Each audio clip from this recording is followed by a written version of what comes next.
Okay, so we're getting up to the peak of the roof.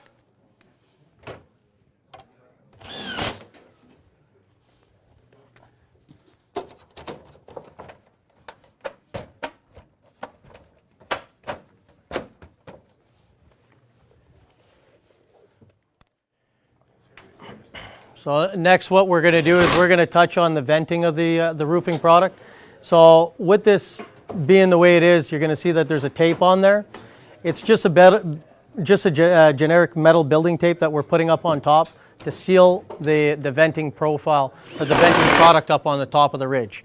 Tom will explain on that one. What we want to do, so you're at the stage right now, we recommend that you always vent through the peak of a roof. If you can do it through the peak. What we want to see is about a 2 3/4 inch to 3 inch wide hole across or gap across the top of this peak.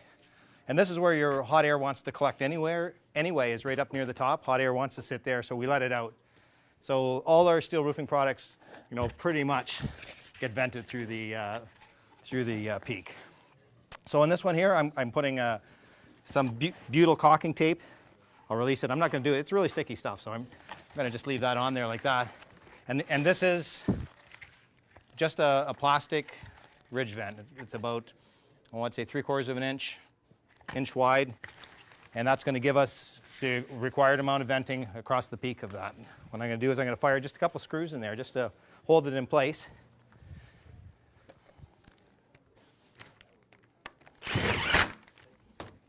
Just to keep it in place until we, about right there.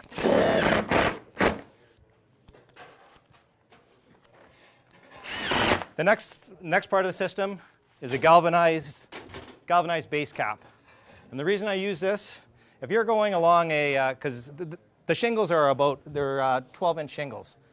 So if you're going to do a 30-foot, 40-foot peak, it's going to be really hard to stay on track to keep those lined up without shifting a little bit and going a little cockeyed. So one thing this is going to do, this is going to give me, these are in 10-foot pieces, so it's going to give me a nice straight line all the way down my roof.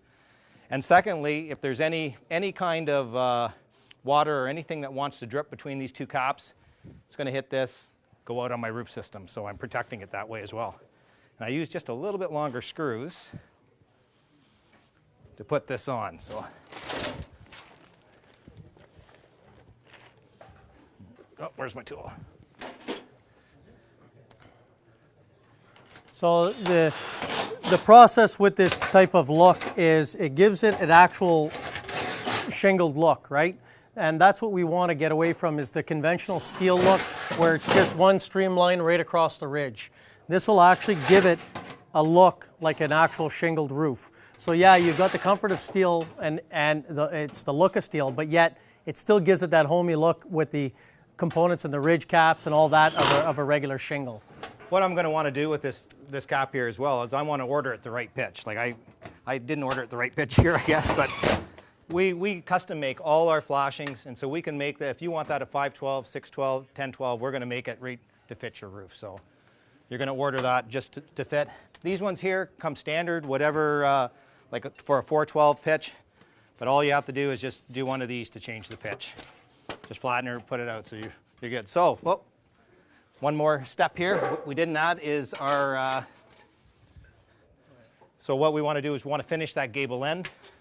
So I've got a cap, making it a little harder for myself to put on afterwards. But some guys will do that right away. They'll put it on, I usually fasten it up. Yeah, I usually like putting it on first. But in this sense, we're showing the way that the system is put together. So you can put it on ahead of time, but if you have 3, 4 in a row or a couple in a row, it gets hard to slide steel up from the bottom all the way up. So on multiple runs, like if you're 20 feet to 25 feet long, put them on ahead of time, fasten them up. Now, some guys like to overlap a little bit, so you can slit them and overlap them to make it a little cleaner instead of having that joint where it overlaps.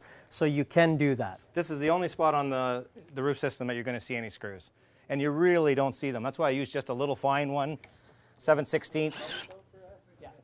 Yeah, and I just put, and I don't overdo it. I'm going to put them like every 4 feet or something like that. It's just to hold it into place. It's hooked onto that J-trim. It's not going anywhere, right? So this is just again to fasten it to the eave to keep it from flopping around. And it's a nice wide cap. It allows you to tuck your fascia up into there as well before, or in new construction, you're all set there. So, okay, so what I've done, I've just made a real simple bend. I've just cut up the side, folded it over, just made a nice little neat finishing. So on the end, it's going to look great. I'm just going to put a little screw just to hold it into place right on the very end. And then using my little longer ones here. When I'm fastening this down, I'm going to make sure that I don't overdrive it, because I don't want to get one of these going down the roof. I want to try to keep that pattern. I don't want to squash the vent either. It's going to be pretty hard because it's a pretty rigid vent. And I'm just going to give those